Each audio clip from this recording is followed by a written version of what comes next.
Apakah ini alternatif NB paling worth it sekarang? Artinya apa? Two box-nya itu masih ada room di depannya.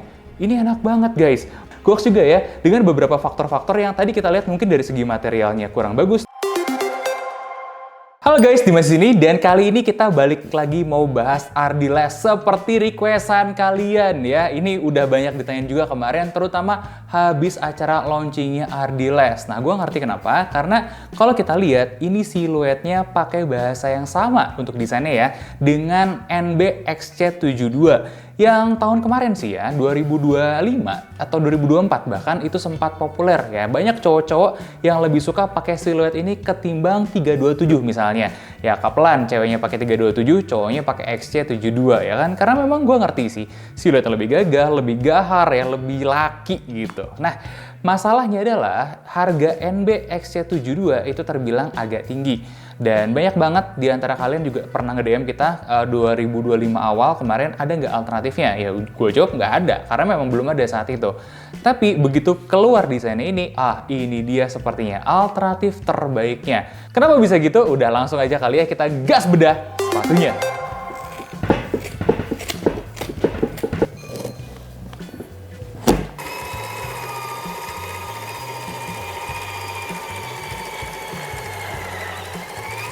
Dan ini dia RD-less Block Beat.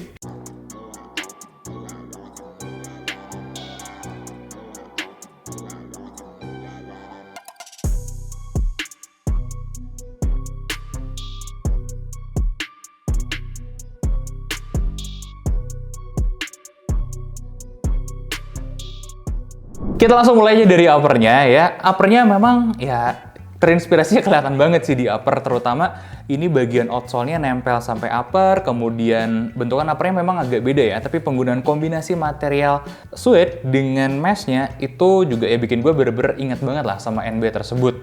Meskipun perbedaannya sebenarnya cukup jauh kalau kita close up ya, lebih dekat lagi. Nah sekarang pertanyaannya, sebagus apa materialnya? To the point aja, ini pakai suede-nya adalah suede sintetis. Leather-nya di logo RD-less sintetis juga ya. Cuman ada satu pujian di sini, banyak di antara kalian yang suka protes logonya RD-less itu gede banget tapi kayak kurang nyambung sama desainnya. Menurut gue pribadi, di sini tuh logonya juga sudah makin nyambung ya. Nah, kita langsung cek aja kekuatan terhadap abrasinya ya, kita kekuatan terhadap gesekannya lewat Dremel. Dimana nggak terlalu spesial sih sebenarnya ya. Kita ngelihat dari segi mesh-nya itu habis kurang lebih di detik keempat. Ya udah mulai jebol dan bener-bener jebol di 10 detik pengatasan kita. Ini artinya rata-rata bawah guys, karena rata-rata bawah kita ya habis di bawah 10 detik itu udah pasti ya rankingnya 1 dari 5 gitu ya. Dimana Sweden pun sama kurang lebih ya, dia habis di detik 4 kurang lebih ya sampai bener-bener jebol. Kalian mungkin bisa lihat di sini ya, ini sampai tembus ke bagian bawahnya malah, bukan di bagian mesh-nya lagi. Nah ini juga kita berikan ya rankingnya 1 dari 5, ya nggak terlalu spesial memang. Begitupun senada yaitu dengan bagian liningnya sini yang sama juga jebol, kurang lebih sedikit bertahan agak lebih lama tapi tetap di bawah 10 detik jebolnya, makanya rankingnya juga sama 1 dari 5. Terus spesialnya di mana? Oke, gua kasih tahu, ini mesh-nya meskipun nggak terlalu kuat nih ya sama gesek-gesekan Dremel kita, bukan berarti jelek. Dia bukan yang terbaik aja untuk gesekan yang bener-bener kuat dalam jangka waktu lama terutama. Nah, sedangkan kalau untuk ditarik, dia kekuatannya cukup eksepsional. Kita cek 2 kali, hasilnya itu kurang lebih mirip-mirip ya. Hasil terakhir itu 7,1 kg force. Hasil sebelumnya 6, udah hampir 7, tapi alatnya bunyi-bunyi ya. Udah max katanya. Jadi ini sudah termasuk rata-rata atas kita dan kita berikan rating 5 dari 10. Ya ini cukup menarik lah ya, meskipun kita cuma kasih rating 4 dari 10 buat uppernya, tapi menurut kita sangat masuk akal di mana harga segini kita dapat desain yang bagus dan bukan kualitas yang jelek banget gitu ya. Ini kualitas yang masih bisa diterima oleh akal kita di harganya. Oke, kita move on, kita ngomongin midsole dulu ya. Dimana midsole-nya ini tuh adalah bahan atau material yang kayaknya jadi salah satu yang terberat di sepatu ini. Tapi ternyata bukan, yang lebih beratnya itu nanti kita bahas di outsole-nya ya.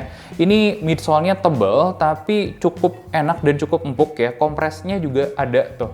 Makanya pas kita cek durometer kita dapat angka 15-17 HA yang ini dimana termasuk empuk ya, meskipun bahannya kalau kita identifikasi tergolongnya lebih ke EVA. Ya, ada kompres nggak? Ada ya. Jadi ini kalau udah dipakai si midsole ini juga kompres, makanya ada crease-nya kayak begini, wajar ya. Namanya juga pemakaian. Kita ngelihat juga insole-nya ini nggak seempuk kita pegang. Ini memory foam, kurang lebih kita dapat di 28 HA ya. Tapi kombinasi midsole dan insole ini bikin sepatunya kerasa lebih nyaman guys. Jadi bukan sesuatu yang negatif juga ternyata ya. Overall-nya memang ini feel-nya agak empuk, tapi bukan yang squishy marshmallow lebay, enggak. Jadi dia firm tapi dengan sedikit keempukan gitu ya kalau kalian mau dapat gambarannya.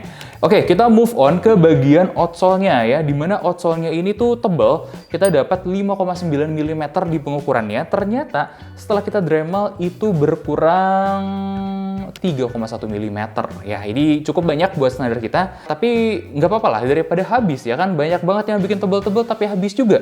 Ratingnya jadinya ambles banget. Ini nggak, masih di tengah-tengah lah, 4 dari 10. Nah, untuk total material kita dapat 4 dari 10 guys. Nah, ini cuman disclaimer aja lagi ya. Kita ingat satu harganya. Kalau dibandingkan dengan kompetitornya atau yang jadi inspirasinya, harganya kan sudah berkali-kali lipat. Kalau akhirnya materialnya lebih berkualitas, akhirnya sangat wajar ya.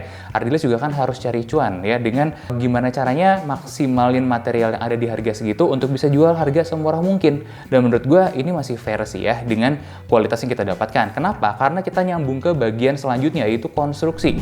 Dimana di sini kita ngecekin konstruksinya satu-satu ya. Untuk jahitan rapi, lem-leman rapi, belum lagi kuat ya. Kita ngelihat juga ini udah ditaruh so tinggi ini nih. Nah, tetap pengalemannya bagus dan kuat. Udah gitu dari midsole ke shock liner di dalam juga kuat, nggak ada bubbling. Nah, kemudian kita lihat juga dari midsole ke outsole-nya ini juga kuat banget. Sesuatu yang bisa kita pegang dari Ardiles itu adalah lem-lemannya. Minimal kalau bahannya tidak terlalu premium, tapi konstruksi atau bikinnya jadinya premium. Makanya kita kasih 7,5 untuk konstruksinya ya. Overall-nya good sih memang dari sini. Nah, ini kan membuka peluang sebenarnya ke masa depan, dimana kalau Ardiles udah mulai pingin bikin goreng-gorengan baru atau bikin lini eksklusif, dia cuma tinggal ngeganti material. Karena dia konstruksinya udah jago, udah rapih gitu ya, udah tahu nih nemu model-model yang bagus. Ini diganti material pakai yang lebih premium, dijual harga lebih mahal, menurut gue fair enough sih. Terutama untuk kondisi-kondisi kayak collab misalnya ya, dibikin lebih premium, lebih mahal, tapi orang puas gitu makainya. Bener nggak? Coba komen di bawah. Oke, kita lanjut untuk kenyamanannya. Nah, ini gue mau kasih tau kalian beberapa hal menarik. Pertama, dari beratnya dulu ya. Berat sepatu ini di size 42 itu 379 gram. Ya, ini kelihatan berat. Ini di atas kertas berat, tapi pas lagi dipakai ternyata tidak seberat itu.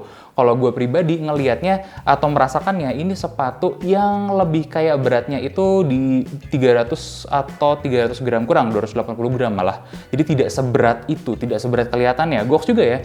Nah, terus hal yang menarik itu adalah panjang solnya, dimana dia mengklaim di size 42 itu 27 cm.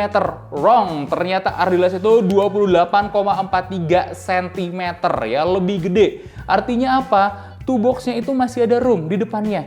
Ini enak banget guys. Belum lagi kita bisa ngelihat lagi untuk lebar toe box-nya itu 97,6 mm ya. Lebar ya, dimana Oki itu lebar kakinya 103 mm.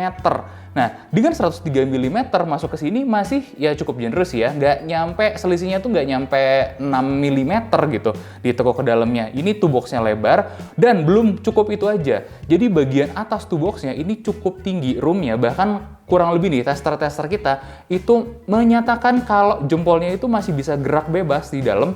Ya kurang lebih kayak ada apa ya, ketinggian ini tuh kayak 2 jempol kalian ditumpuk gitu lah ya. Kalau gua ukur sih sebenarnya nggak selebay itu juga. Mungkin 1,5 atau 1,7 jempol kali ya untuk room di sininya. Dan ini ternyata membantu juga jadi sepatunya lebih adem. Karena kalau dari segi breathability, lihat di atas kertas nggak terlalu bagus. Tapi begitu kita coba di dalam sini, karena ada room ya di dalam sini, itu kita masih ada sirkulasi udara sedikit dan jadinya ini bukan sepatu yang terlalu panas. Goks juga nih, boleh juga ya. Meskipun gitu, kita juga harus tahu kalau instepnya dari sepatu ini tuh bukan yang paling tinggi. 64,6 mm. Ini terbilang pas-pasan aja. Nggak terlalu rendah, nggak terlalu tinggi juga. Nah, cuman ada kabar baik nih, karena gue termasuk yang instepnya gede ya. Gue coba longgarin talinya dan kita mainin lidahnya. Nah, ini bisa mengakomodir kaum-kaum kaki yang instepnya tinggi. So, don't worry kalau kalian bungkuk kakinya tinggi ya. Nah, apalagi menarik dari sini adalah data dari heel to toe dropnya, di mana kita dapat untuk bagian heelnya itu ketinggian steknya ada di 34 mm, sedangkan di bagian toe itu steknya 21,6 mm, yang menghasilkan dropnya itu 12,4 mm, yang artinya tinggi. Ya, tinggi ini bisa ada load lebih ya di bagian lutut kalian. Jadi hati-hati.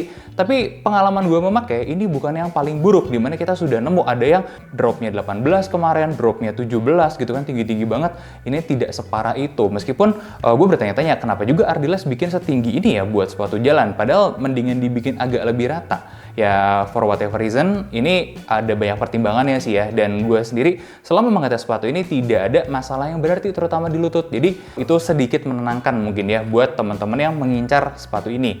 Nah, overallnya juga kita menemukan hal yang lebih menarik lagi dari segi performance-nya ya. Selain tadi memang dia roomy banget, dia enak banget ya. Dia juga ternyata cukup fleksibel. Ini awalnya memang agak aneh ya. Beberapa tester kita bilang tuh feel-nya agak unik. Mungkin karena gede di depan, sedangkan bagian sini, bagian collarnya itu mengikutin ukuran kaki kalian regulernya ya. Jadi ngepres di sini, lebar di sini ya.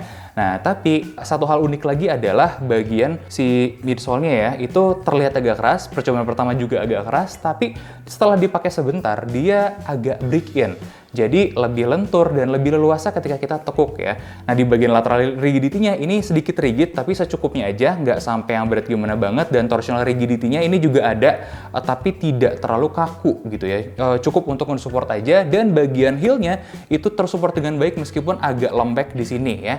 Jadi overall-nya untuk segi support dia juga bagus. Kabar baiknya adalah ini looks-nya kan kalian bisa lihat agak-agak semi outdoor style ya. Ternyata pas kita bawa jalan ke agak-agak outdoor, di mana kalian tahu Bandung itu kan trotoar dan jalan rayanya adalah trail run. Ini bisa perform dengan baik, mulai dari trotoar yang nggak rata, jalan yang nggak rata, sampai permukaan-permukaan licin itu bisa digrip dengan baik. Dan by the way aja, buat kalian tahu nih, permukaan licin ini adalah pengaruhnya dengan nyawa. Kebayang nggak sih bahayanya kalau sepatu kalian licin terus kepleset jatuh kena tulang ekor? Kayak gue kemarin ngalamin loh. Wah, itu nyerinya luar biasa, Pak. Untung alhamdulillah gue masih selamat. Nah, sepatu-sepatu yang gripnya bagus di licin kayak sepatu ini adalah salah satu yang perlu kita pertimbangkan di musim hujan kayak begini.